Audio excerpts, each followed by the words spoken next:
With the appointment of new service chiefs, it seems President Bola Ahmed Tinubu is fulfilling his campaign promises to Nigerians regarding the effectiveness of taking the bull by the horn. Tinubu, who is presently in France, has vowed to deliver dividends of democracy to all Nigerians. Just recently, he approved the return of the National Emergency Management Agency, NEMA, and the National Hajj Commission of Nigeria to the Office of the Vice President for Supervision. This is in compliance with their various establishment acts. The President has also approved a formal structure for the Office of the Vice President, as well as an appropriate number of technical and administrative aides that will work with the Vice President in the discharge of his responsibilities. Joining us now on the morning show is Honorable Musa Adar, a Nigerian lawmaker who represented Goronyo Gada Federal Constituency of Sokoto State in the 9th Assembly. Good morning, Honorable, and welcome to the morning show. Good morning, Ayo. Good morning, Nigerians. Excellent. How are you? Very well, thank you very much.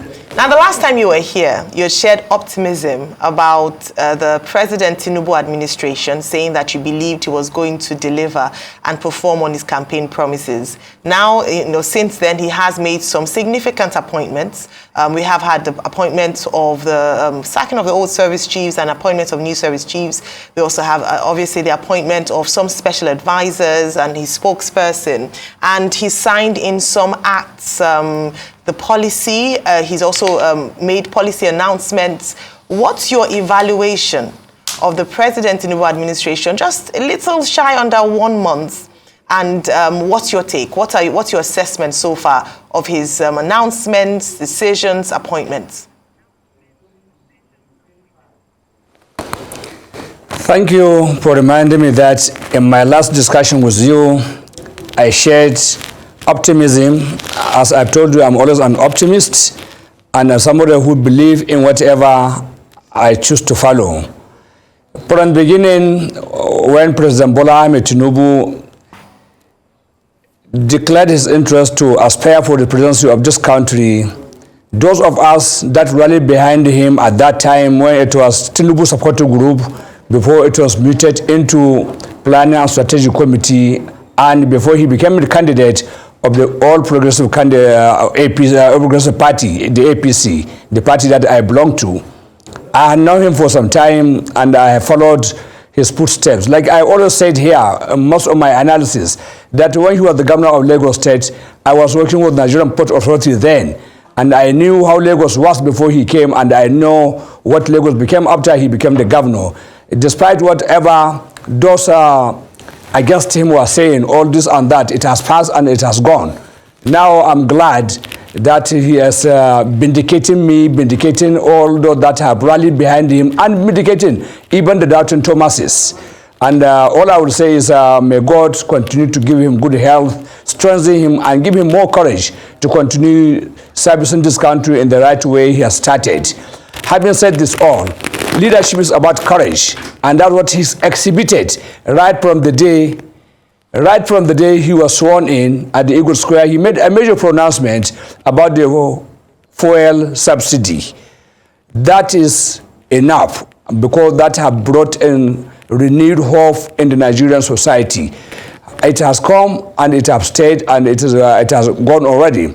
And now that you have started taking bold steps by making major appointments to put in the necessary structure for administration in this country, that was equally earned him respect and confidence of majority of Nigerians. Even the most critics are now towing the line of, yes, this man means business, and this man have the capacity that he required to be a leader, and we are glad that he is here.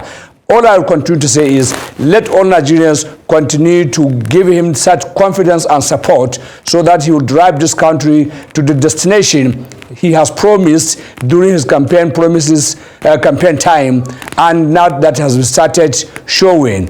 And we hope the future will be much more than what we have started seeing by now. I'd like to ask you.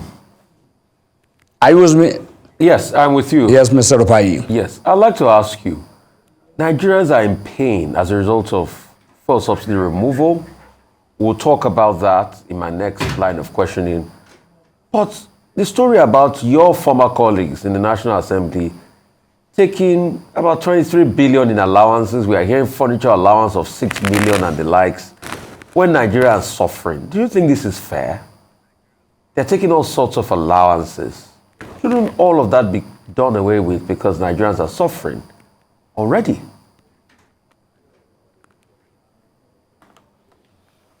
Mr. Rufai, many times when I come here, I always appreciate your curiosity about Nigeria the same way that I always exhibit my patriotism about Nigeria. I wish you had asked me this question when I was still a lawmaker. Now that I've left the place, I don't want to disparage an agency, an arm of government that I have served for 16 years, and I have never said anything against it. If I do so, I'm not a gentleman, and if I do so, I'm not a person that should be trusted. This question should be directed to those that are occupying the office, especially those that have started long like with us and are still there. And let me say this quickly. I'm not defending what you are saying. Yes, Nigerians are in pain, but the pains are not caused by the Nigerian lawmakers as being speculated always. I'm not defending it, like I've said. Everything that is given to the lawmakers there are what is provided by the extant laws. The Revenue and Fiscal Allocation Commission is what determines what allowances should go to the members of the National Assembly, ditto what goes to the members of the executive, and even the bureaucrats. The Salary and Wages Commission determines and picks salaries of everybody in this country. I am not aware of anywhere where the parliament sat down and decided on hike the provisions that was made for their allowances or for their salary. As at the time we left the office, our salary was not up to 900,000 naira. And when all deductions of those allowances that you are misunderstanding were made, at a point in time, we were receiving 343,000 naira. But people don't know. The penalty allowances are deductible. The rent allowance is upfront, is deductible. The transfer allowance is deductible. Honorable Adar, how much did you get a month when you were a lawmaker? Your total take-home package, how much was it? As my salary. When your total take-home package, plus your salary and allowances, how much did you get a month when you were a lawmaker? Your total take-home package from your allowances. Since that Rufai, I have said I'm a gentleman. I should not come here. The National Assembly has a public affairs department, and you are free with what we have passed and enacted and assented to since 2007, the Free Information Bill. Yes, FOI. You can go there, and nobody will deny you to know what is given there. And let me tell you this again. Whatever we are being paid is not paid in cash. It is paid through our banks. So if you go to any of the banks, there are more than 10 banks in the National Assembly. All their branches are there. Just peep in there and you find out how much is being given. I wish you had asked me this question when I was there. Honorable, I have you now with me, so I'm asking directly from somebody that once served and got this money. How much was your monthly take-home package? It's just a pure question. You said salaries was different. Yes, 900 and something thousand. But how much was your monthly take-home package as a lawmaker plus your allowance? Please. Because you see, Nigerians have a right to know. Honorable Adar, go ahead. Honorable Rufai, let me answer you. Yes, sir. You are. Honorable Rufai, I have said, I have never dodged any of your question. But it's my personal principle, I should not come and say anything against where I've served for a decade and a half. I shouldn't do that. And I've given you the channels that you can follow to get out this information that you are requiring. I wish I'm still in the house. When you ask me this question, I would answer you and tell you exactly how much is paid as an allowance. Since the National Assembly has not made it public when we were in office, I will not come and say it here because I have left the place. Because even Nigerians will say, oh, see this man, it's just because he has left the place, now he's saying it. I shouldn't. I still respect the National Assembly as an institution, and I still wish well and best of luck for those that have come to be members of National Assembly. The fact that I'm no longer there does not mean I should come and say a question that has been lingering over a period of time. This question has been there all over the time. And let me also advise this. My honorable colleague, Honorable Rajigo Zaure, is very much available. If you don't have his number, I'll give you. I believe if you ask him, he will tell you. And there are many more like him, but I'm not among those that will say that at this very particular time. Thank you very much. All right, Honorable Sakinaji. Adar, let me talk about some of the policies that you've hailed and praised from this Tinubu administration thus far. The fuel subsidy removal. A number of people agree that it's a welcome development. It's a long time coming, and he has bitten the bullet. However, the criticism is still that the palliative care that was promised to the most vulnerable has not been revealed. So it's not just about the policy issues, it's about the way it's been handled that's been criticized. What do you make of this? So we were promised that there would be announcements around how they would cushion the effect of the shock of the removal of subsidy for the most vulnerable, but we haven't seen any concrete plan yet as to handling that. What do you make of this? Thank you very much, Ayo. This is a very fantastic question. The announcement or pronouncement for the removal of fuel subsidy was made at the time of the swearing of President Bola Ahmed Tinubu. Now it is just 3 days in office. He has started restructuring the structures of governance of this country. He has appointed an advisor, a special advisor on energy matters. And I think palliative that will come up, or equally so many other advisors. So palliatives will not just be a pronouncement like that. It has to follow due process, whereby experts from the oil industry, from the financial sector, from the poverty alleviation, from all the social indices will come together and come up with plans and strategies that will help to cushion the effects of the removal of fuel subsidy. I don't think it is something that you will just go and say, I'm going to increase, I'm going to give allowances to the workers, or I'm going to do this to the villagers, or I'm going to do this to the market women. No.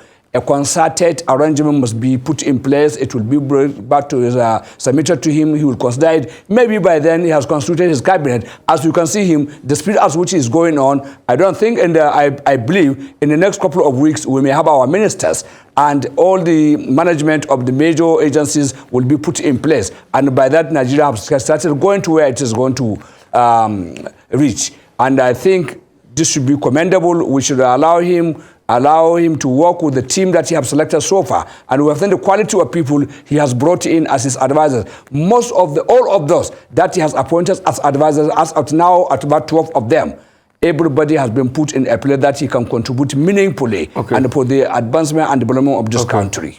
Honorable Adar, why didn't he do this first before pulling out the subsidy? Because the hardship is a lot on people. I'm sure you're in Abuja. People could hardly buy fuel because, where's the money? So why didn't he sort out all the palliative first before pulling out the subsidy? That's the first question. And second question, you served a lot as regards upstream and downstream, and you know about the oil business. Some of the marketers are complaining now that the ex-depot price is $4.90. How are they going to replace? Where are they going to get Forex from to replace? We've converged the Forex market. That means more cost passed down on Nigerians. What would you say about this price uncertainty and the harmful effect on our economy?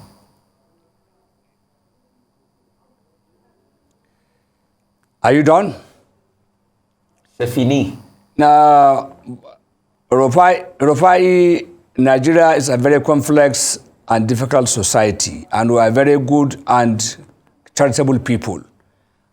Most times we can see, let me say from the time that I was matured enough to understand policy formulation and its implementation, when former President Babangida introduced SAF into this country. At that time, most of the economic experts believe what he has introduced was the best for the economy of Nigeria. But look at the hula bala it has brought into this country, which resulted into strikes by the NLC, by the ASU, by the students, by youth journalists, by everybody. And from then until today, any policy that is pronounced before it is implemented, you see the critics, without studying it properly, will just gang off at a particular corner and started disparaging and started attacking and started serving all the salvos against the policy before even it is implemented in place. What President Bola Ahmed Tinubu did was a mark of courage. If he had not made that pronouncement, I assure you, fuel subsidy issue will continue to linger until the end of his first tenure, and even maybe to the second tenure if he's lucky to get it. So that one alone should be commended, it should be appreciated, and we should rally all around it. Okay, now the fuel subsidy issue has come to pass. It has been pronounced, and it has come to stay. Even with the threat by the NLC that they are going on strike, they didn't get support from Nigerians. Like I've told you many times here, fuel subsidy is being subsidized to the elites, you and I, and many like us, not to the poor person, not the common man like you, what people are trying to portray. Don't forget, majority of the car owners are the elites, are the rich ones, whereby we own 1, 2, 3, 5, 10 cars. Especially in the government cycle, where you see a convoy of a minister, of a chief executive, of a parastatal, of an chief, of an IGP, going over 20 vehicles at a time. And all those are not doing anything to him. If you need protection, not more than 2 cars are enough for you. Carry 10, 20 soldiers are enough for you. Whatever office you occupy, even the president, 20 soldiers can protect him wherever he's going. But you see a minister going to a convoy of 10. You see an IGP goes to a convoy of 15, even in the middle of the night. Here in Abuja, you see it. Honorable Rufai, please, let's support this fuel subsidy and let's allow it to rest. Let's move forward. Now you have asked me about what the palliative. I am telling you, palliative is being worked out, and very soon, if the president comes back from France, I assure you something interesting, something that will gladden the heart of Nigerians will come out. It's not something that we shall hasten just to say. We want to bring a policy that can achieve the desired result that it is intended for.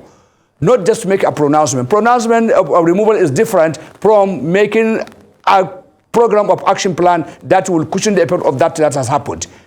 For how many years we have been taking on this fuel subsidy? I think by now, all of us should not talk about the fuel subsidy. Let's look forward towards where we are going. Let's work towards developing. Let me finish, please, sir. Let's move towards after the fuel subsidy. What next?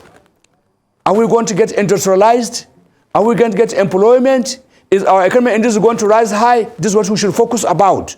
And we should look into what are we going to do for the agriculture, what are we going to do for the education, and all these are the subsequent issues that should come up in line. Honorable Adar, that's why I asked you the question I asked you.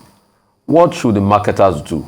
They are complaining about how to get, forex licenses. Is still, I don't know how far we've gone with licenses to even bring in petrol products. Ex-depot price is $4.90 a day. The price might go up. What should they do? What should we do now? Yes. Quickly, let me answer you this. When they were being given dollar at a very subsidized rate, and many of them applied and got millions of dollars and did not import anything, what did they do? They pocketed the money. Business in any sector is a choice. And now it's a free market, it's competitive. If you can compete, fine, and move forward. If you cannot compete, look for another business. Is it that anybody is pushed that he must do all business only? Go into agriculture. Go into manufacturing. Come and establish your own modular refinery in Nigeria where you can refine here and sell here. And now that with the window of exchange that is being harmonized, getting foreign exchange is going to be much simpler and much easier than before. And still, I still repeat, ask the marketers, when they were being given dollar at a lower rate and they got it in excess, what did they do with that? Let them go and bring out that excess now to come and continue their business if they so wish. Business is by choice. They can remain, they can pull out, and they can go into other sector. Thank you. All right, thank you very much, Honorable Musa Sakin Adar, for your time this morning. We look forward to having you again on the morning show.